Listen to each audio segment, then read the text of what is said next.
आप इंट्रोडक्शन दीजिएगा।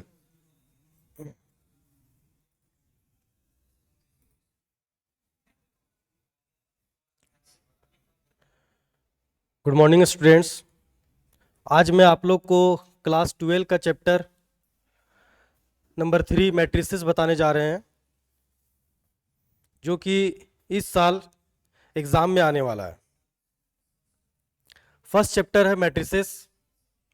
मैट्रिसेस का मतलब होता है जब कोई रियल नंबर और कॉम्प्लेक्स नंबर को हम लोग इस रेक्टेंगुलर शेप के अंदर अरेंज करके लिखते हैं। अरेंज का मतलब हो गया रो वाइज और कॉलम वाइज। रो वाइज मतलब इस टाइप में ये रो वाइज हो गया और वर्टिकल में कॉलम वाइज हो गया। जस्ट लाइक जैसे हमने लिखा है 2 3 4 1 2 0। अब इसको रेक्टेंगुलर शेप में हम लोग क्या किए, क्लोज कर दिए। तो हम लोग देख रहे हैं कि यहाँ पे दो रो है, जिसको बोले हम लोग इस ये फर्स्ट रो हो गया जिसको हम लोग R1 से इंडिकेट करेंगे, और ये आपका सेकेंड रो हो गया जिसको हम लोग R2 से इंडिकेट करेंगे। आपका ये फर्स्ट कॉलम हो गया जिसको हम लोग C1 से इंडिकेट करेंगे, और ये सेकेंड कॉलम हो गया जिसको हम लोग C2 से इंडिकेट करेंगे, और ये आपका थर्ड कॉलम हो गया जिसको हम लोग C3 से इंडिकेट करेंगे। तो आपको पता चला कि इस रेक्टेंगुलर शेप के अंदर में कुछ एलिमेंट को लिखा गया है जो रो वाइज और कॉलम वाइज लिखा गया है।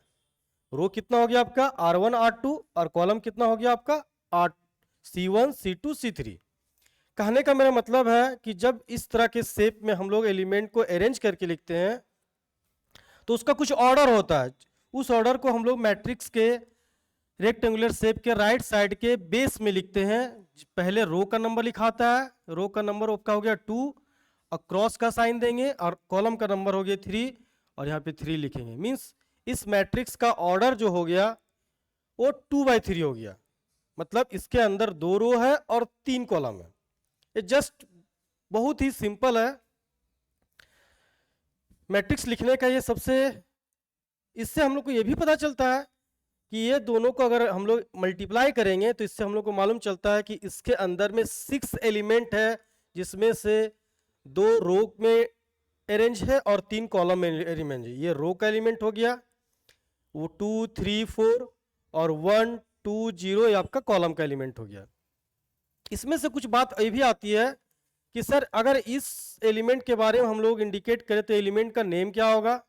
तो इस एलिमेंट का ये फर्स्ट रो फर्स्ट कॉलम का एलिमेंट है, तो हम लोग को इस एलिमेंट का नाम बोलेंगे A11 इक्वल टू 2। कहने का मेरा मतलब है कि इस एलिमेंट का नाम में इसको इंडिकेट करेंगे A11, मतलब फर्स्ट रो फर्स्ट कॉलम का एलिमेंट क्या हो गया आपका 2 हो गया। अगर इस एलिमेंट के बारे में बात करेंगे तो इस एलिमेंट का नाम क्या होगा आपका A12, means first row second column का एलिमेंट, एलिमेंट क्या हो गया आपका 3। अगर इस एलिमेंट के बारे में बात करेंगे तो ये एलिमेंट आपका होगा कौन सा रो है, सेकेंड रो, और कौन सा कॉलम में आया है, सेकेंड कॉलम में। तो मीन्स ये एलिमेंट का नेमिंग आप करना होगा, तो A22 और एलिमेंट कौन सा है 2। क्लियर। तो मैट्रिक्स डिफरेंट टाइप का भी होता है, ठीक है। ये आपको सिंपल बताया कि एक मैट्रिक्स होता है जिसको हम लोग रेक्टेंगुलर शेप के अंदर अरेंज करके लिखते हैं, और कैसे अरेंज करते हैं, रो वाइज और कॉलम वाइज। और जब उसमें जितना भी रो होता है और कॉलम होता है उसको हम लोग उसके बेस के नीचे लिखते हैं। जैसे जैसे ये इसके बारे में बात करें तो इसमें आप चेक कीजिए, ये जो आपका मैट्रिक्स लिखा हुआ 1 2 x और 3, इसमें कितना रो है, एक रो 2 रो, कितना कॉलम है, एक कॉलम 2 कॉलम। तो इसका ऑर्डर क्या हो जाएगा 2/2। इसका ऑर्डर हम लोग क्या पढ़ेंगे 2/2, 2/2 पढ़ेंगे। नहीं, इसको कभी भी इसको गलती से भी नहीं पढ़ना है, 2 × 2 कभी भी गलती से नहीं पढ़ना है, जो कि ये गलत है। कभी भी ये चीज नहीं पढ़ना, आपको पढ़ना क्या है 2/2। ऑर्डर को जब भी हम लोग पढ़ते हैं तो 2/2, पहले आपको यहाँ रो का नंबर लिखना है, फिर क्रॉस का साइन देना है, और फिर कॉलम का नंबर लिखना है। That is called order of matrix. Clear. अब मैट्रिक्स भी जो होता है वो डिफरेंट टाइप का होता है, आप लोग कुछ कुछ पढ़े भी होंगे। ठीक है। तो उसमें से भी मैट्रिक्स का ये जो है आप देख सकते हैं कि इसका ऑर्डर भी 2/2 है और इसका ऑर्डर भी 2/2 है। अरे बीच में इक्वलिटी का साइन है, मतलब ये मैट्रिक्स आपस में क्या है, इक्वल है। आपसे पूछा गया है कि इफ 1 2 x 3 y z 5 3 ये दोनों इक्वल है 2/2, तो आपसे पूछा गया then value of x y and z will be, मतलब पूछा गया अगर दो मैट्रिक्स 2/2 ऑर्डर का है और इक्वल होना चाहिए, कहने का मतलब इस मैट्रिक्स का ऑर्डर और इस मैट्रिक्स का ऑर्डर सेम होना चाहिए। ठीक है, तो ऑर्डर सेम होने के बाद आपसे पूछा गया कि x का वैल्यू, y का वैल्यू और z का वैल्यू क्या है। बहुत ही सिंपल है, थोड़ा सा भी आपको दिक्कत नहीं होना चाहिए। इसका मतलब ये होगा कि आप इसको इस फॉर्म में लिखिए 1 2 x 3, इसको डायरेक्ट सॉल्व कर सकते थे बट हम आपको लिख के पूरा बता रहे हैं y z 5 3। जब 2/2 का ऑर्डर का मैट्रिक्स है तो कहने का मतलब है ये एलिमेंट इसका फर्स्ट मैट्रिक्स का फर्स्ट एलिमेंट फर्स्ट कॉलम का सेकेंड मैट्रिक्स का सेकेंड एलिमेंट जो आपका लिखा हुआ यहाँ पे y वो इसके इक्वल हो जाएगा, ये सेकेंड रो सेकेंड कॉलम का एलिमेंट इसके इक्वल हो जाएगा, सेकेंड रो फर्स्ट कॉलम का एलिमेंट 5 के इक्वल हो जाएगा, सेकेंड रो सेकेंड कॉलम का एलिमेंट दूसरे मैट्रिक्स के सेकेंड रो सेकेंड कॉलम के एलिमेंट के इक्वल होगा। मींस कहने का मतलब है यहाँ पे आपका x है तो x के इक्वल आपको क्या दिख रहा है 5, मींस x का वैल्यू 5। ये आपके पास 2 है और यहाँ पे y है, y के इक्वल आपको क्या दिख रहा है 2, तो y का वैल्यू हो गया आपका 2। ये आपके पास z है, z एक मिनट थोड़ा सा गलती हो गया, सॉरी, फिर से आपको बता रहे हैं। देखिए यहाँ पे मैट्रिक्स आपका दिया हुआ है 1 2 x और 3 दिया हुआ है, सेकेंड मैट्रिक्स दिया हुआ आपका y z 5 और 3 दिया हुआ है। क्लियर, इसका भी ऑर्डर 2/2 है और इसका भी ऑर्डर आपका 2/2 है, इसलिए ये दोनों मैट्रिक्स आपस में इक्वल होगा। इक्वल का मतलब इसका जो एलिमेंट जिस पोजीशन पे उसके उस एलिमेंट के उस पोजीशन के इक्वल होगा। मींस आपका फर्स्ट एलिमेंट इसका फर्स्ट एलिमेंट इसके फर्स्ट एलिमेंट के इक्वल होगा, मींस y का वैल्यू आपको क्या दिख गया 1। ये x के पोजीशन पे देखिए फर्स्ट वाले मैट्रिक्स का इसके सेकेंड वाले मैट्रिक्स का पोजीशन क्या है, तो x का वैल्यू आपका 5 हो गया, सिंपल। इस प्लेस पे यहाँ पे z है और z के प्लेस पे सेम इस मैट्रिक्स में क्या दिख रहा है आपको 2 दिख रहा है, तो z का वैल्यू आपका 2 हो गया। आप चेक कर सकते हैं, बहुत सिंपल हो गया कि x y और z का वैल्यू आपसे पूछा गया था, तो x का वैल्यू 5, y का वैल्यू 1 और z का वैल्यू 2। अब चेक कीजिए कहाँ पे आपका आंसर, x का वैल्यू 5, y का वैल्यू 1 और z का वैल्यू 2, मीन्स आपका ऑप्शन नंबर 1 करेक्ट हो गया। आप देख सकते हैं बहुत ही सिंपल है। एक इसको बोला जाता है, जब इस तरह का मैट्रिक्स दिया होता है इसको बोला जाता है इक्वालिटी ऑफ मैट्रिसेस। ठीक है, नेक्स्ट आपको सेकेंड नंबर क्वेश्चन बता रहे। ये सारा क्वेश्चन जो आपका है एग्जाम में आने वाला है जो कि ऑब्जेक्टिव है। ऑब्जेक्टिव कहने का मतलब बहु मीन्स ऑप्शनल क्वेश्चन, मीन्स आपको 4 ऑप्शन दिया रहेगा, आपको एक ऑप्शन सही सही चुनना है और टिक लगाना है।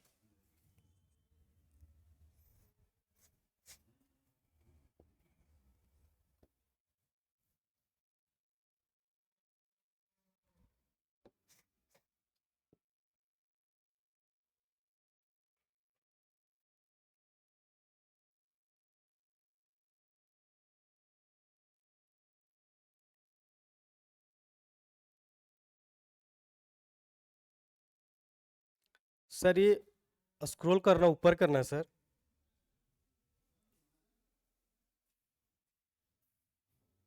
इसको ऊपर करना है।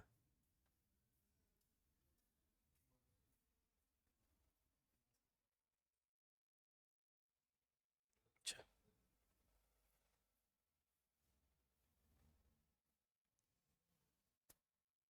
फिर नेक्स्ट टाइम यहाँ से आ जाएंगे ना।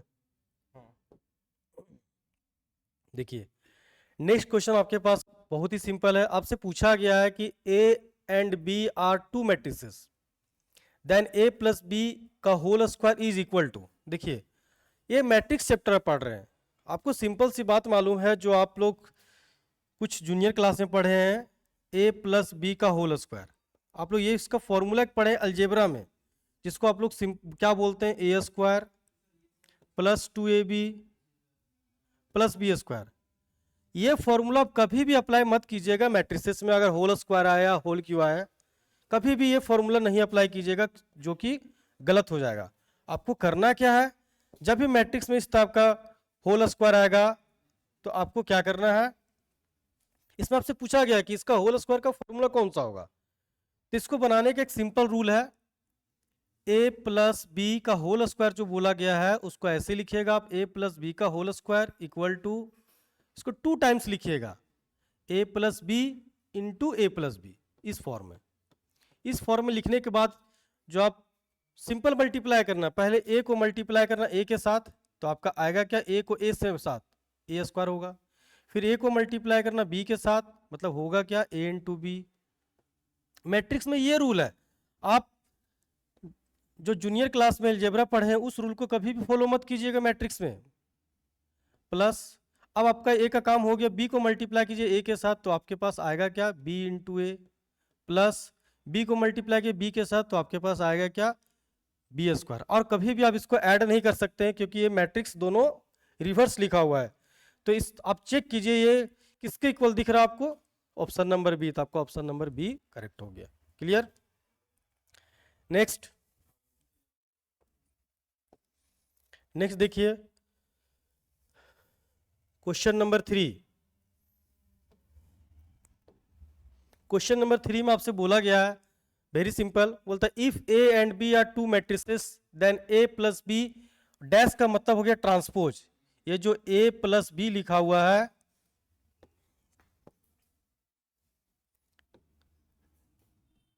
सॉरी ए इंटू बी का होल पावर जो ऐसे डैश लिखा हुआ है दैट इज कॉल्ड ट्रांसपोज बोला जाता है। बोलता है इस ट्रांसपोज के इक्वल कौन सा ऑप्शन होगा।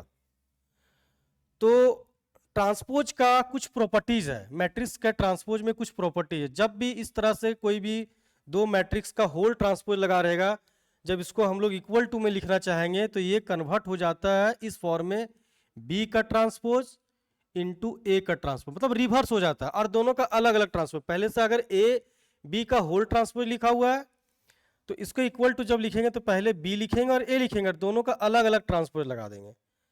अगर मान लीजिए सपोज दैट आपके पास क्वेश्चन में इस टाइप से आ गया बी इंटू ए का होल ट्रांसपोज, तो इसके इक्वल टू आप क्या लिखिएगा, तो इसके इक्वल टू आप लिखिएगा पहले ए लिखिएगा और उसका ट्रांसपोज दीजिएगा, फिर इंटू बी लिखिएगा उसका ट्रांसपोज। मतलब जब भी कोई भी दो मैट्रिक्स इसका होल ट्रांसपोज लिखा होगा तो आपको करना क्या है, उसको रिवर्स फॉर्म में लिखकर दोनों का सेपरेट सेपरेट ट्रांसपोज लगा देना है। क्लियर। तो इस टाइप से आप देखिए इसका इसके इक्वल टू कौन सा ऑप्शन दिख रहा है आपको, तो ऑप्शन नंबर बी। देखिए अभी तक हम लोग जो टिक सॉल्व किए हैं तो दो क्वेश्चन में ऑप्शन नंबर बी आपको दिख रहा है। क्लियर। नेक्स्ट नंबर 4 हम लोग देखते हैं, बहुत ही सिंपल है नंबर 4। देखिए ध्यान से, आपसे बोला गया बहुत ही सिंपल है, ट्रांसपोज का मतलब क्या हो तो बताते हैं। जैसे सपोज डैट मान लीजिए आपके पास एक मैट्रिक्स है ए, सपोज डैट 2 3 4 फर्स्ट रो में एलिमेंट, सेकेंड रो में एलिमेंट 1 5 6। सपोज डैट ये आपका एक मैट्रिक्स है ये, जिसका ऑर्डर आपसे अगर पूछेंगे हम क्या होगा ऑर्डर जी, तो ऑर्डर इसमें 2 रो है और 3 कॉलम है, मीन्स ऑर्डर सर क्या हो गया आपका, तो 2/3 हो गया।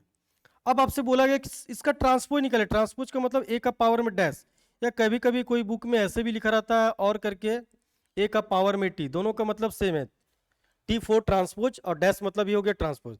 तो ट्रांसपोज का मतलब हो गया जो एलिमेंट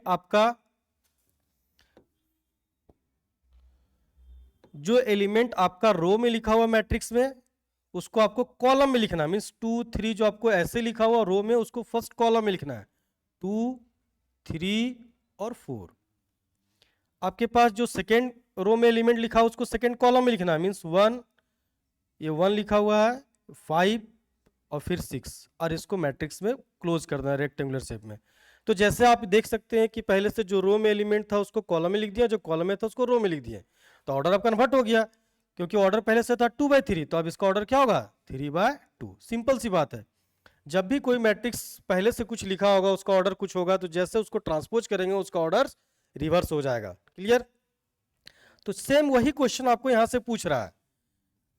ठीक है, आपसे पूछा क्या जा रहा है, देखिए, तो आपसे बोला कि मैट्रिक्स है ए, एक मैट्रिक्स ए है, क्वेश्चन नंबर 4 के बारे में हम बता रहे हैं।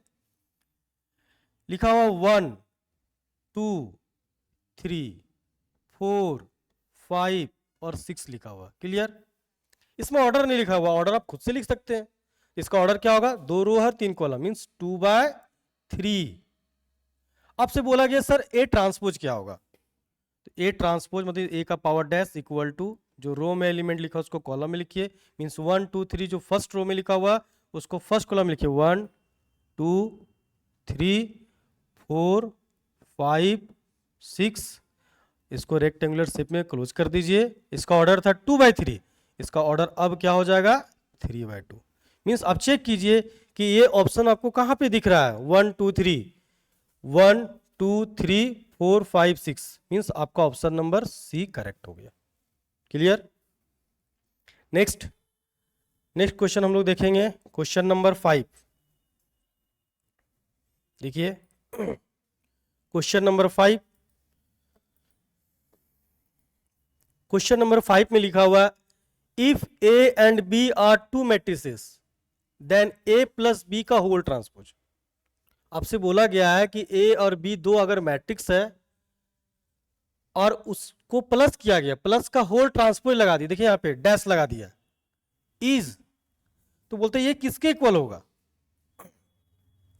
तो अभी जस्ट हम बताएं कि आपको अगर मल्टीप्लाई के फॉर्म में होगा ए इंटू बी का होल ट्रांसपोज ऐसे करके, तो जब मल्टीप्लाई के फॉर्म में दो मैट्रिक्स होता है तो उसको हम लोग रिवर्स के फॉर्म में उसका ट्रांसपोज लिखते हैं। कहने का मतलब है बी का ट्रांसपोज इंटू ए का ट्रांसपोज। ठीक है, लेकिन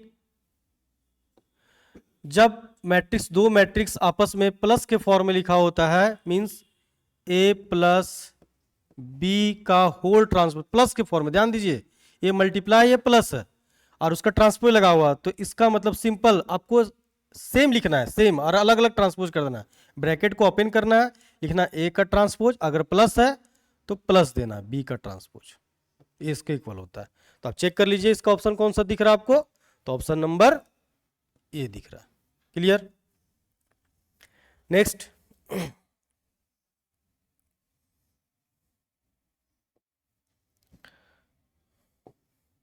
हम लोग देख रहे हैं क्वेश्चन नंबर 6।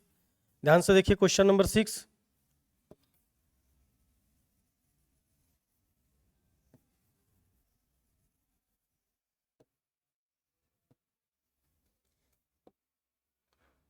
क्वेश्चन नंबर 6 आपसे आपके पास आ गया है, बोलता है A square matrix B is said to be symmetric matrix. Symmetric matrix का एक रूल है। सिमेट्रिक मैट्रिक्स का रूल क्या है, मान लीजिए कोई एक मैट्रिक्स है, सपोज दैट एक मैट्रिक्स है, ठीक है, जैसे लिखा यहां पे 1 0 0 1, सपोज दैट मैट्रिक्स है। इसका ट्रांसपोज आप कीजिए, ट्रांसपोज मतलब आपको समझाए थे हम कि जो रो वाला एलिमेंट है उसको कॉलम में बदल देना और कॉलम वाला एलिमेंट को रो में बदल देना। तो जैसे इसका ट्रांसपोज करेंगे तो ये फर्स्ट रो वाला एलिमेंट फर्स्ट कॉलम में आ जाएगा 1 0, सेकेंड रो वाला एलिमेंट सेकेंड कॉलम में आ जाएगा, मीन्स 0 1। तो अगर बोलता है कोई भी मैट्रिक्स पहले से दिया और उसका ट्रांसपोज करेंगे और दोनों सेम दिखे, कहने का मतलब है दोनों सेम, कहने का मतलब ए का जो मैट्रिक्स का एलिमेंट होगा वही एलिमेंट आपको सेम दिखना चाहिए उसका ट्रांसपोज का मैट्रिक्स का एलिमेंट। तो जब भी कोई भी मैट्रिक्स को आपस में इस तरह से लिखा जाता है, एक ट्रांसपोज और विदाउट ट्रांसपोज, और ये दोनों आपस में इक्वल दिखता है, that is called symmetric matrix. उसी को हम लोग बोलते हैं सिमेट्रिक मैट्रिक्स। क्लियर? तो आपसे वही बात पूछा गया है कि a square matrix B is said to be symmetric matrix.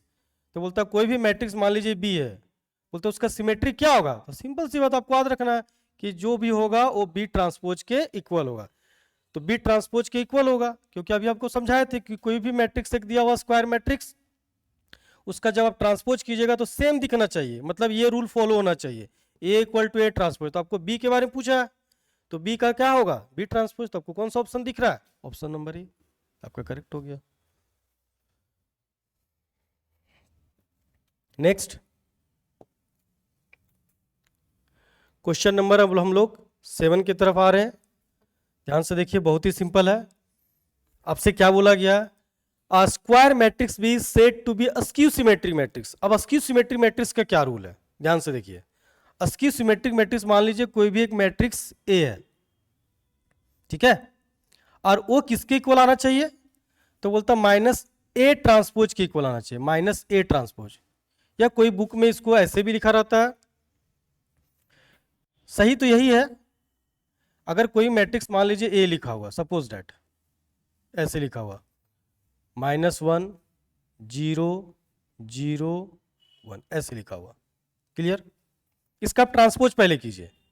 Transpose का मतलब रो वाला एलिमेंट को कॉलम में, कॉलम वाला को रो में। तो जैसे इसको ट्रांसपोज कीजिएगा तो क्या आएगा आपको, आपके पास फर्स्ट रो का एलिमेंट फर्स्ट कॉलम में मीन्स -1 0 0 और फिर 1, ठीक है।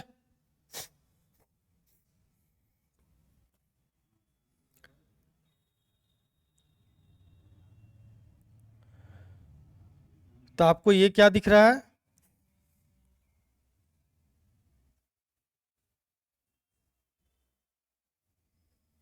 एक मिनट,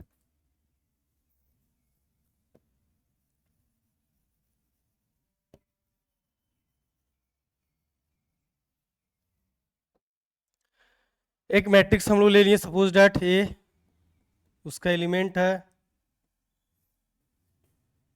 1 0 0 -1। इसका ट्रांसपोज करेंगे ए टू द पावर डैश या फिर टी इक्वल टू, इसको हम लोग चेंज करेंगे। तो फर्स्ट में क्या आएगा 1 0 0 और फिर -1। ये किसके इक्वल दिख रहा है, ए ट्रांसपोज इक्वल टू, ये किसके जैसा दिख रहा है, ए के इक्वल। तो ये सेम आपको दिख गया। इसका मतलब सेम जब दिखता है ए इक्वल टू ए ट्रांसपोज, तो हम लोग उसको क्या बोलते हैं, सिमेट्रिक मैट्रिक्स। लेकिन हम लोग से यहाँ पूछा क्या गया है, अस्क्यू सिमेट्रिक मैट्रिक्स।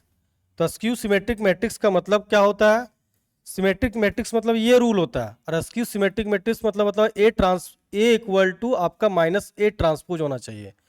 तो आपको ऑप्शन कौन सा दिख रहा है, बी के बारे में पूछा गया है, तो क्या दिख रहा है, B equal to B transpose, option number B, clear. Next हम लोग क्वेश्चन नंबर 8 की तरफ जा रहे हैं। देखिए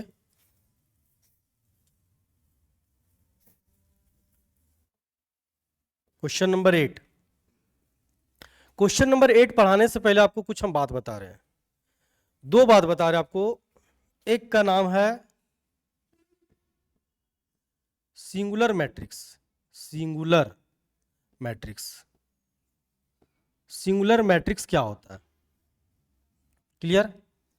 जब कोई मैट्रिक्स, मान लीजिए एक मैट्रिक्स दिया हुआ है,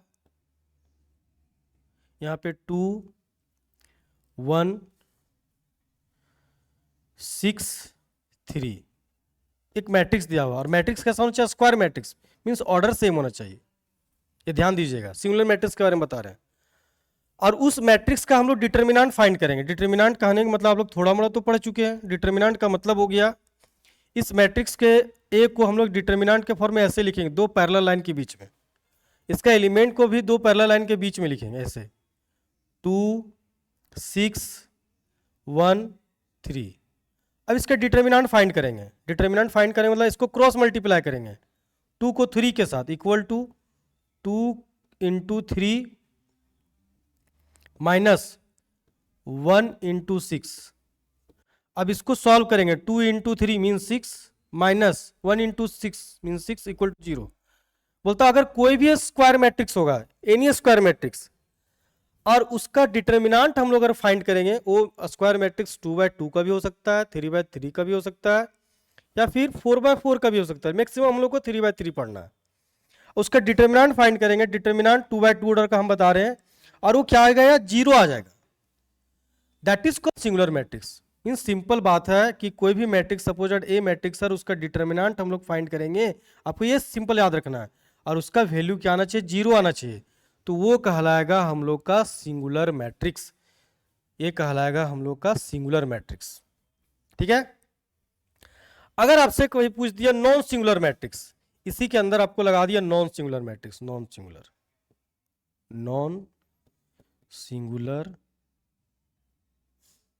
मैट्रिक्स, इसके बारे में लगा दिया नॉन सिंगुलर मैट्रिक्स। ठीक है।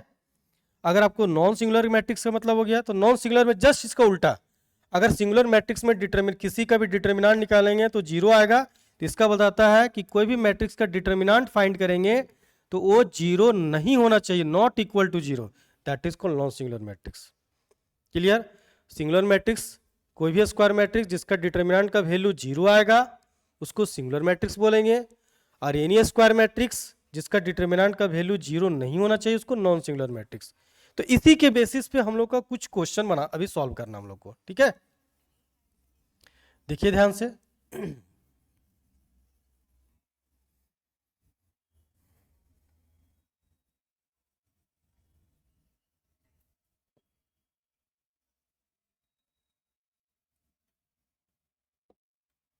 देखिए क्या पूछा आपसे, बोलता square matrix B is said to be singular. आपसे पूछा गया एक स्क्वायर मैट्रिक्स बी है, उसको सिंगुलर कब बोलेंगे हम लोग। तो अभी जस्ट बताएं कि किसी के बारे में सिंगुलर मैट्रिक्स पूछता है, तो बी के बारे में पूछा है, स्क्वायर मैट्रिक्स बी से उसको सिंगुलर मैट्रिक्स कब बोलेंगे, कब कहा जाता है, तो जब इसका डिटर्मिनेंट का वैल्यू जीरो होगा तब। अब देखिए ऑप्शन कौन सा है, determinant B equal to zero, determinant B equal to one, determinant B equal to two, determinant B equal to three. तो आपको अब क्या बताए थे हम, जीरो के बारे में, मतलब जीरो आना चाहिए। सिंगुलर मैट्रिक्स जब भी पूछेगा आपसे किसी भी स्क्वायर मैट्रिक्स के बारे में कि कब होगा, तो उसका डिटर्मिनेंट का वैल्यू जीरो होना चाहिए, तो उसको बोलते हैं हम लोग सिंगुलर मैट्रिक्स। क्लियर। अब हम लोग क्वेश्चन नंबर 9 की तरफ जा रहे हैं। अभी तक आप लोग को हम जितना भी क्वेश्चन सॉल्व करवाए हैं, जितना भी क्वेश्चन आपको हम स्क्रीन पे दिखाए हैं, सारा क्वेश्चन बहुत ही इजी है, आपको ध्यान से थोड़ा सा पढ़ना है, आपका सारा क्वेश्चन इजी वे से सॉल्व होगा। नेक्स्ट क्वेश्चन आपसे बोला गया square matrix B said to be non singular. देखिए इसी का जस्ट उल्टा पूछ दिया, आपसे पूछा गया कि एक स्क्वायर मैट्रिक्स बी है, इसको कब हम लोग बोलेंगे non singular matrix, non singular. तो सिंगुलर में डिटर्मिनेंट किसी भी मैट्रिक्स का जीरो होना चाहिए, और नॉन सिंगुलर में जीरो नहीं होना चाहिए, not equal to zero, zero नहीं हो चाहिए, नॉट इक्वल टू जीरो। कौन सा ऑप्शन दिख रहा है आपको, ऑप्शन नंबर बी, बिना पढ़े हुए हो गया, बिना सॉल्व किए हो गया। नेक्स्ट क्वेश्चन हम लोग सॉल्व करते हैं, क्वेश्चन नंबर 10, ध्यान दीजिए। क्वेश्चन नंबर 10 में क्या लिखा हुआ है, कुछ इनवर्स के बारे में बात आ गया। ठीक है, मान लीजिए कोई भी एक मैट्रिक्स है, उस मैट्रिक्स का इनवर्स निकालना है। इनवर्स का मतलब हुआ इसका इनवर्स फाइंड करना है, इनवर्स का मतलब हुआ ये फाइंड करना है, ए का पावर, एक मैट्रिक्स ए है, उसका अगर हम लोग को इनवर्स फाइंड करने बोलता है, ठीक है, इनवर्स ऑफ ए, तो उसका सिंबल पहले कैसे होता है, किसी भी मैट्रिक्स का इनवर्स फाइंड करना उसका मतलब सिंबल होता है ए का पावर में -1। अगर आपको बी मैट्रिक्स एक दिया हुआ और उसी का इनवर्स मैट्रिक्स फाइंड होगा जिसका जो एक स्क्वायर मैट्रिक्स हो, स्क्वायर मैट्रिक्स मतलब वो मैट्रिक्स 2x2 ऑर्डर का होना चाहिए या फिर 3x3, हम लोग को 4x4 का नहीं पढ़ना अभी। अगर बी का आपको इनवर्स मैट्रिक्स निकाला, कोई भी बी एक स्क्वायर मैट्रिक्स उसका इनवर्स फाइंड करना है, इसका मतलब हुआ आपको क्या फाइंड करना, बी का पावर -1, इसको बी इनवर्स पढ़ते हैं। अगर आपको सी का इनवर्स फाइंड करना है तो सी का पावर -1। ठीक है, इसका कुछ प्रॉपर्टीज होता है, इनवर्स मैट्रिक्स का कुछ कुछ प्रॉपर्टीज होता है। ठीक है, वो प्रॉपर्टीज क्या होता है, उसी प्रॉपर्टीज के बेसिस पे एक यहां पे प्रॉपर्टीज का क्वेश्चन आपको दे दिया।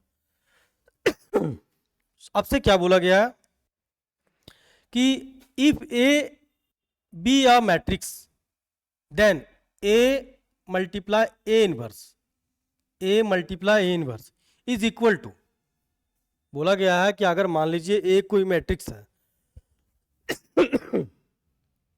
सॉरी, ए कोई मैट्रिक्स है तो बोलता है A multiply A inverse is equal to, तो अगर जब भी इसको आपको सेम मैट्रिक्स को आपको इस फॉर्म में पूछा गया, एक ए मैट्रिक्स होगा और उसके बगल में जो मैट्रिक्स रहेगा सेम मैट्रिक्स, उसका पावर में -1 लगा, मतलब इनवर्स लगा रहेगा। तो इसका मतलब क्या होता है, इसका मतलब होता है यूनिट मैट्रिक्स आई हो जाता है। यूनिट मैट्रिक्स को हम लोग आई से इंडिकेट करते हैं। क्लियर? इस यूनिट मैट्रिक्स को हम लोग आई से इंडिकेट करते हैं। मीन्स आपको यहाँ पे चेक कीजिए, अगर मान लीजिए आपके पास लिखा हुआ बी मैट्रिक्स और इसको मल्टीप्लाई में लिख दिया बी का पावर -1, बी का पावर में -1, तो इसका मतलब ही क्या होगा, यूनिट मैट्रिक्स। क्लियर? तो आपसे पूछा गया है तो कौन सा ऑप्शन है, आई लिखा हुआ है यूनिट मैट्रिक्स, तो आपका ऑप्शन नंबर ए करेक्ट हो गया। ठीक है, इसी के बेसिस पे एक और क्वेश्चन है, लेकिन इसी को अगर अलग अलग कोई दो मैट्रिक्स होगा, डिफरेंट मैट्रिक्स होगा, ठीक है, जैसे आपको दिखा रहे अभी हम, लिखा हुआ if A and B are two matrices, देखिए अब दो मैट्रिक्स दे दिया, A and B are two matrices, आपसे क्या पूछा, ए इंटू बी का होल ट्रांसपोज, देखिए यहां पे ए और बी को एक साथ रखा गया डिफरेंट मैट्रिक्स और उसका होल ट्रांसपोज के बारे में पूछा, सॉरी होल इनवर्स के बारे में पूछा है, ट्रांसपोज नहीं है इनवर्स है, ए इंटू बी का होल इनवर्स पूछा है। तो अभी जो हम बात बताए थे आपको ट्रांसपोज के बारे में कि अगर ए इंटू दो अलग अलग मैट्रिक्स है और ए इंटू बी का होल ट्रांसपोज करके लिखा हुआ है, तो इसके इक्वल टू अभी आपको हम क्या बताए थे, इसको रिवर्स फॉर्म में ट्रांसपोज लिखना, सिंगल सिंगल, मतलब बी का ट्रांसपोज इंटू ए का ट्रांसपोज। जस्ट वही केस यहाँ भी अप्लाई होगा इनवर्स में कि अगर दो डिफरेंट मैट्रिक्स होगा और होल इनवर्स लिखा होगा तो इसके इक्वल टू हम लोग क्या लिखेंगे, तो लिखेंगे बी का इनवर्स इंटू ए का इनवर्स, ये इसका एक प्रॉपर्टीज होता है। क्लियर? अगर मान लीजिए आपके पास ऐसे लिखा हुआ बी इंटू ए का होल इनवर्स के बारे में आपसे पूछा गया, तो आप इसको क्या लिखिएगा, ए का इनवर्स लिखेंगे सर इंटू बी का इनवर्स लिखेंगे। क्लियर? तो आपसे क्वेश्चन में पूछा गया ए इंटू बी का होल इनवर्स, तो इसका ऑप्शन कौन सा होगा, B inverse into A inverse. अब चेक कीजिए कहाँ पे लिखा हुआ, आपको ऑप्शन नंबर ए मिल गया, ऑप्शन नंबर ए सही है। क्लियर? नेक्स्ट क्वेश्चन नंबर हम लोग 12 की तरफ जा रहे हैं, देखिए ध्यान से, क्वेश्चन नंबर 12।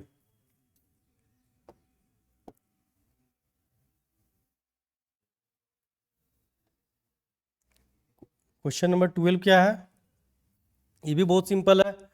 आपसे बोला गया है कि if A B a square matrix, if A B a square matrix A inverse will be exist, बोलता है कि मान लीजिए ए कोई स्क्वायर मैट्रिक्स है, सपोज दैट कोई भी स्क्वायर मैट्रिक्स है, जैसे बता रहे 1 2 3 4, एक कोई भी एलिमेंट ले, स्क्वायर मैट्रिक्स है, स्क्वायर मैट्रिक्स 2x2 ऑर्डर है या 3x3 भी हो सकता है।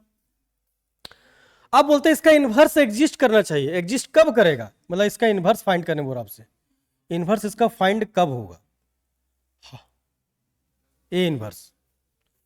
तो कोई भी मैट्रिक्स होगा, सिंगल मैट्रिक्स हो या पेयर में कोई मैट्रिक्स हो, उसका इनवर्स आपको फाइंड करने बोला, तो इसका इनवर्स तभी फाइंड होता है जब उसका डिटर्मिनांट निकालेंगे, उस मैट्रिक्स का डिटर्मिनांट निकालेंगे और क्या नहीं आना चाहिए, नॉट इक्वल टू 0। मतलब आपको अभी जस्ट बताए थे डिटर्मिनांट नॉट इक्वल टू 0 मतलब नॉन सिंगुलर मैट्रिक्स होना चाहिए। किसी भी मैट्रिक्स का आपको अगर इनवर्स फाइंड करने बोला और आपको उसका सबसे पहले क्या करना है, डिटर्मिनांट फाइंड करना है, अगर डिटर्मिनांट का वैल्यू नॉट इक्वल टू 0 आता है तभी वो मैट्रिक्स का इनवर्स एग्जिस्ट करता है। क्लियर? ध्यान से सुनिए फिर से, कोई भी एक स्क्वायर मैट्रिक्स है और उसका अगर आपको इनवर्स फाइंड करने बोलता है तो इनवर्स तभी एग्जिस्ट करता है या तभी निकलता है जब उसका डिटर्मिनांट का वैल्यू 0 के इक्वल नहीं होना चाहिए। एक एग्जाम्पल थोड़ा सा हम बता रहे हैं आपको, ध्यान दीजिए थोड़ा सा। जैसे अभी हम एक क्वेश्चन लिखे यहाँ पे, जैसे एक क्वेश्चन यहाँ पे हम अपने मन से एक लिए हैं, एक मैट्रिक्स लिए ए 1 2 3 4। आपसे पूछे क्या इस मैट्रिक्स स्क्वायर मैट्रिक्स का इनवर्स एग्जिस्ट करेगा? तो एग्जिस्ट करेगा तो चेक करते हैं। पहले इस मैट्रिक्स का हम लोग क्या फाइंड करेंगे? डिटर्मिनेंट फाइंड करेंगे। ए डिटर्मिनेंट कैसे डिटर्मिनेंट फाइंड करेंगे? इसको डिटर्मिनेंट के अंदर लिखेंगे 1 3 2 4। अब जैसे इसको लिखे हैं, इसको हम लोग क्रॉस मल्टीप्लाई करेंगे 1 को 4 के साथ, 1 क्रॉस 4 ब्रैकेट में माइनस 2 इंटू 3, ऐसा हो गया। ये क्या हो गया? 4 माइनस 6, सॉल्व करके क्या आया आपका आंसर? -2, जो कि 0 के इक्वल नहीं है। मतलब इसका अगर इन्वर्स फाइंड करने बोलेगा तो एग्जिस्ट करेगा। ये एग्जिस्ट कर रहा है, मतलब इसका डिटर्मिनेंट निकलेगा। जब डिटर्मिनेंट का वैल्यू 0 नहीं आएगा तब देखिए यहाँ पे -2 आया है, जो कि 0 के इक्वल नहीं है। तो आपसे उसी सेम वही क्वेश्चन आपको पूछ रहा है कि अगर कोई एक मैट्रिक्स है स्क्वायर मैट्रिक्स, तो उसका ए इनवर्स कब एग्जिस्ट करेगा? तो जब वो अगर वर्ड में अगर आपको सिंबल में जाना है तो डिटर्मिनेंट का वैल्यू 0 नहीं होना चाहिए। इसी को क्या बोलते हैं? Non singular matrix. तो देखिए यहाँ पे option A is a singular matrix, नहीं, गलत हो जाएगा। A is a non singular matrix, सही हो गया। जब ये सही हो गया, चार में से कोई एक ऑप्शन हम लोग को सही करना है, बाकी ये सब हम लोग को देखना भी नहीं है। रो मैट्रिक्स सब तो होगा ही नहीं, कॉलम मैट्रिक्स तो होगा ही नहीं। क्लियर? जहां तक हमको पता चल रहा होगा कि आप लोग को मैट्रिक्स का प्रॉब्लम सॉल्व करने में बहुत इजी लग रहा होगा। ठीक है, अभी हम और इजी तरीके से कुछ कुछ सॉल्व करवाते हैं, ध्यान दीजिए।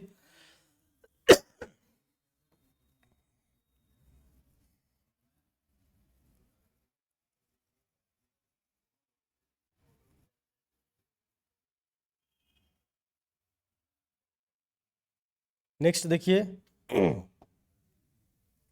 क्वेश्चन नंबर हम लोग 13 की तरफ जा रहे हैं। बहुत ही सिंपल क्वेश्चन है, अगर हम इसको नहीं भी बताना चाहते तो आप खुद बना सकते हैं। आपसे पूछा गया which of the following is non singular matrix. आपको बोला इसमें चार में से कौन सा नॉन सिंगुलर मैट्रिक्स है। देखिए कॉन्सेप्ट आपको हम एक बार बताएं, और आपको क्या कितना भी सारा क्वेश्चन बन रहा है, 2-4 क्वेश्चन बन जा रहा है। तो कॉन्सेप्ट आपको थोड़ा सा ध्यान देके सीखना पड़ेगा, आपका इजी वे से क्वेश्चन बहुत सारा सॉल्व हो सकता है। एक बार कॉन्सेप्ट बताएंगे आपको 4-5 क्वेश्चन तक सॉल्व हो सकता है। आपसे यहां पूछ दिया है which of the following non singular matrix. आप चेक करना आपको बारी बारी से। अब इसके बारे में आप चेक कीजिए, इसका डिटर्मिनेंट फाइंड कीजिएगा, मींस इसको पैरेलल लाइन में लिखिएगा। अब इसको क्या लिखिएगा सर? 4 6 2 3, एक हम बता दे रहे हैं। अब इसको जैसे क्रॉस कीजिए 4 को 3 के साथ, 4 3 जा 12 माइनस इसको मल्टीप्लाई किया 12, तो हमको स्टार्टिंग में मिल गया 0। तो ये नॉन सिंगुलर है? नहीं, ये नहीं होगा। अब इसको आप थोड़ा माइंड में सॉल्व कीजिए। 9 को 4 के साथ 36, पहले ऐसे करना है, पहले ऐसे, ठीक है, और माइनस का साइन, और फिर इसको इससे मल्टीप्लाई करें, -6 को 6 के साथ -36, और पहले से है माइनस तो +36। अब ये 36 मिलके 36 क्या हो गया? 72 आ गया। तो चेक कर लेते हैं, 72 आ रहा है, ये नॉट इक्वल टू 0, 0 के इक्वल नहीं है। आगे भी चेक कर लेते हैं, डिटर्मिनेंट का वैल्यू 0 नहीं आया, आगे भी चेक कर लेते, हो सकता है ये नॉन सिंगुलर। और देख लेते हैं, 9 को 4 के साथ 36, और ये माइनस का सेम फॉर्मूला होता है। अब -6 को -6 के साथ 36, तो ये भी सॉल्व करके 0 आ जा रहा है, जो कि ये सिंगुलर है, ये भी नहीं होगा। इसको सॉल्व कर लेते हैं, 3 4 जा 12, और फिर इसको मल्टीप्लाई किया -12, ये भी आपका 0 आ गया, जो कि ये भी नॉन सिंगुलर नहीं है। मतलब ये भी सिंगुलर है, ये भी सिंगुलर है, ये सिंगुलर। हम लोग से पूछा क्या कौन सा नॉन सिंगुलर मैट्रिक्स होगा, तो डिटर्मिनेंट का वैल्यू 0 नहीं होना चाहिए, तो 0 नहीं होगा। कौन सा ऑप्शन? ऑप्शन नंबर बी सही हो गया। बहुत सिंपल है। हम लोग क्वेश्चन अभी तक 13 तक कंप्लीट कर चुके हैं। अब हम लोग क्वेश्चन 14 में एंट्री करेंगे। देखिए 14 नंबर क्वेश्चन क्या बोला जा रहा है, ये भी बहुत सिंपल है।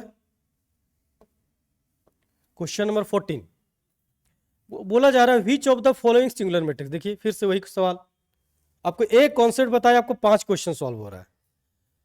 इसका 2 ऑप्शन आपको दिख रहा है सामने, 2 ऑप्शन कहीं और छुपा हुआ, वो भी हम लोग देख लेंगे।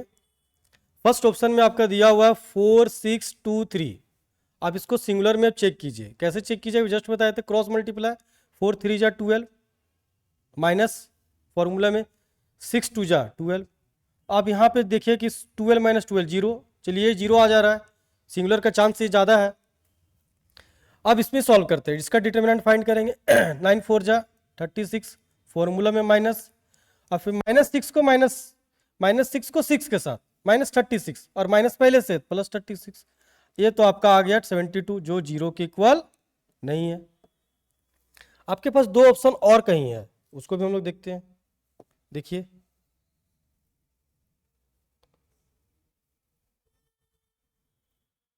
देखिए यहाँ पे दो ऑप्शन है, यहाँ पे लिखा हुआ 1 2 3 4। अब इसको भी सॉल्व कीजिए, 1 को 4 के साथ 4, -3 को 2 के साथ 6। इसको जैसे आप सॉल्व कीजिए क्या आएगा, -2, नॉट इक्वल टू 0। हमको 0 लाना है। इसमें भी सॉल्व कीजिए, 2 3 जा 6, और फिर इसको माइनस फॉर्मूला में 4 1 जा 4। इसको जैसा आप सॉल्व कीजिएगा आ रहा है 2, नॉट इक्वल टू 0। तो आपसे पूछा क्या गया था, आपसे पूछा गया था कि इसमें से चार ऑप्शन में से कौन सा सिंगुलर मैट्रिक्स है, ठीक है, कौन सा सिंगुलर मैट्रिक्स है। तो वहां दिखाया तो जीरो के इक्वल नहीं आ रहा था, और ये जीरो के इक्वल आ रहा है। 4 3 जा 12 और -6 2 जा 12, ये जीरो के इक्वल आ रहा है, ठीक है। तो हम लोग का ये हो गया singular matrix. Means singular matrix के बारे में पहले फिर से हम बता दे रहे एक बार, कोई भी मैट्रिक्स होगा स्क्वायर मैट्रिक्स, उसका डिटर्मिनेंट फाइंड करेंगे और वो जीरो के बराबर आ गया, that is called singular matrix, means SM। अगर कोई भी स्क्वायर मैट्रिक्स हो उसका डिटर्मिनेंट फाइंड करेंगे और जीरो के इक्वल नहीं आना चाहिए, तो दैट इज कॉल्ड NSM, मतलब नॉन सिंगुलर मैट्रिक्स। सिंपल सी फंडा है, ध्यान से समझिए, सारा क्वेश्चन आपका इजी है। अब हम लोग यहां से पढ़ेंगे क्वेश्चन नंबर 15 की तरफ। अभी जितना भी क्वेश्चन हम लोग पढ़ रहे हैं सारा ऑप्शनल क्वेश्चन पढ़ रहे हैं, क्लियर। अब हम लोग क्वेश्चन नंबर 15 की तरफ आ गए। ध्यान दीजिए, ये भी बहुत सिंपल है। आपसे बोला गया है for which of the following inverse can be obtained, बोलता है इसमें से किसका इनवर्स फाइंड हो सकता है। हिंदी में लिखा निम्नलिखित में से किसका व्युत्क्रम ज्ञात किया जा सकता है, मतलब इसका इनवर्स निकलेगा किसका। तो हम पहले बता चुके इनवर्स उसी का फाइंड होता है, कोई भी मैट्रिक्स, मान लीजिए एक मैट्रिक्स ए है, उसका इनवर्स को हम लोग क्या बोलते हैं, ए का पावर में डैश, मतलब -1, उसी को इनवर्स बोलते हैं। तो इनवर्स का हम कुछ अभी बात बताए थे, सबसे पहले बताए थे कि उसका डिटर्मिनेंट का वो डिटर्मिनेंट क्या होना चाहिए, नॉन सिंगुलर होना चाहिए। नॉन सिंगुलर का मतलब डिटर्मिनेंट का वैल्यू जब फाइंड करेंगे उस मैट्रिक्स का, तो जीरो के बराबर नहीं होना चाहिए। अब सिंपल सी बात जान रहे हैं कि डिटर्मिनेंट उसी का निकलता जो एक स्क्वायर मैट्रिक्स है। सबसे पहला बात तो ये होना चाहिए स्क्वायर मैट्रिक्स होना चाहिए। तो आपसे वही बात पूछा कि इसमें से किसका स्क्वायर मैट्रिक्स फाइंड होगा, सॉरी इनवर्स मैट्रिक्स फाइंड होगा। तो देखिए सबसे पहले ये स्क्वायर मैट्रिक्स है, ये आपका ऑर्डर कितना हो गया, 1 2 3, 2 3 रो हो गया और 2 कॉलम। तो सर ये तो गलत हो गया पहले यहीं से। नेक्स्ट टाइम इसको चेक करते हैं हम लोग, इसमें क्या है, तो ये कितना बाय कितना ऑर्डर का है, 3 by 3 ऑर्डर का चांस है इसका। इसमें क्या है, ये भी 3 by 3 ऑर्डर का, इसमें भी चांस है। इसका क्या है, ये 2 by 3 ऑर्डर का, इसका चांस नहीं है। मतलब ये दो ऑप्शन तो हम लोग पहले गलत कर चुके हैं। अब 3 by 3 ऑर्डर का ये भी और ये भी, इसका दोनों का निकल सकता है।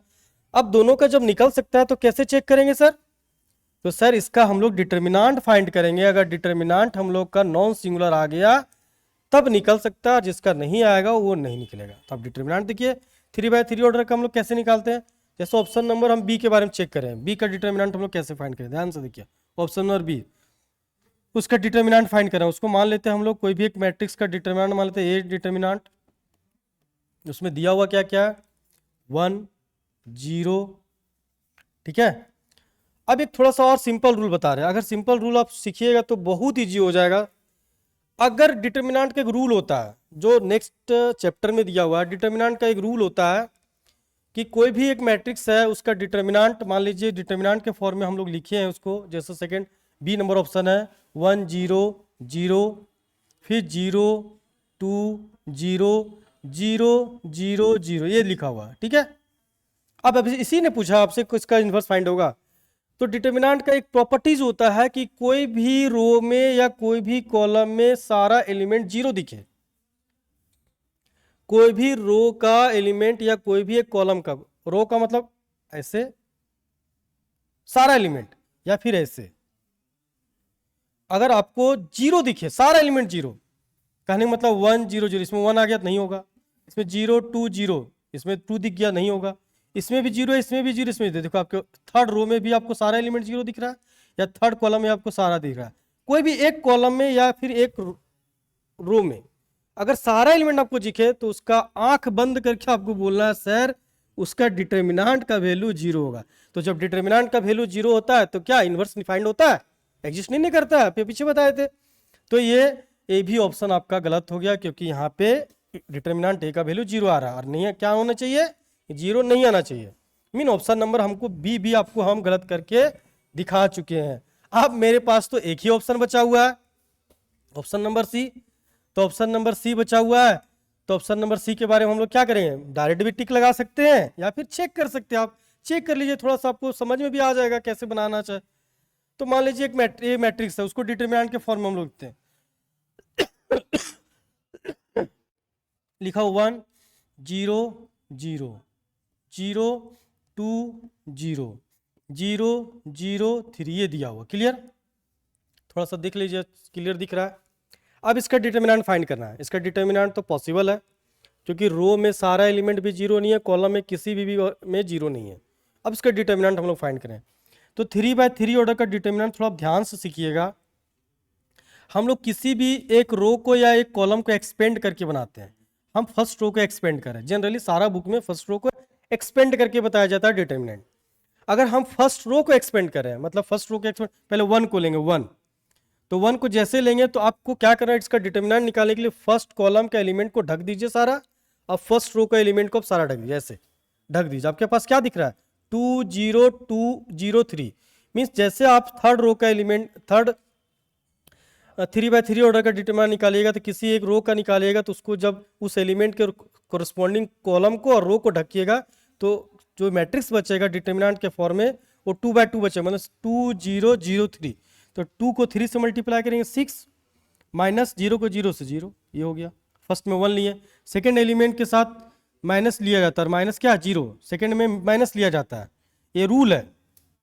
अब यहाँ 0 लिए, यहाँ पे कोई भी एलिमेंट आएगा तो उसको 0 से मल्टीप्लाई करें 0 ही हो जाएगा। थर्ड में, फर्स्ट में पॉजिटिव, सेकेंड में नेगेटिव, फर्स्ट फिर थर्ड में नेगेटिव। यहां भी आपका क्या दिया हुआ है, फर्स्ट रो का सेकेंड थर्ड कॉलम में क्या दिया हुआ है 0, यहां भी 0 लेंगे। अरे आपका क्या होगा, पहले सबसे पहले यहाँ प्लस डाल दीजिए, 0 हो गया। अब यहाँ भी कुछ हम लोग डिटर्मिनेंट फाइंड, इसको ढक के इसको ढक के, तो ये भी तो कंप्लीट होगा 0। तो आपके पास ये खत्म हो गया 0 और ये भी खत्म हो गया 0। आपके पास बचा क्या 1 ब्रैकेट में 6 माइनस 0, तो आपका ऑप्शन में क्या आया, टिक लगा के मतलब सॉल्व करके 6 आया, जो कि डिटर्मिनेंट 0 के बराबर नहीं है। मतलब सी ऑप्शन आपका सही है, इसका इन्वर्स एग्जिस्ट करेगा। सी ऑप्शन का इन्वर्स क्या करेगा, एग्जिस्ट करेगा, क्लियर।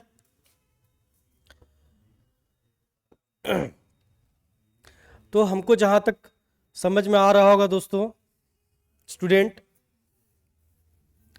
प्यारे स्टूडेंट, कि आपको जितना भी क्वेश्चन अभी तक हम सॉल्व करवाए हैं, ठीक है, सारा क्वेश्चन आपको लगभग बहुत ही इजी लगा होगा और समझ में भी आ रहा होगा। इसी तरह से जो भी क्वेश्चन और हम लोग का पास बचा हुआ है वो हम सारा 1 बाय 1 करके आपको हम सॉल्व करवाएंगे, और आपको टेंशन लेने की ज़रूरत नहीं है। इस 12 का फाइनल एग्जाम जो आपका फरवरी में स्टार्ट होने वाला है, ठीक है, हम सारा सिलेबस आपको कंप्लीट कर देंगे। इस छोटा सा इंटरवल मीन्स छोटा सा आपका जो टाइम बचा हुआ, कुछ ही दिन बचा हुआ, उसमें हम आपको ऐसा प्रिपरेशन करवा देंगे कि आप 60+ % से पास कर सकते हैं मैथ्स में, क्लियर। Thank you.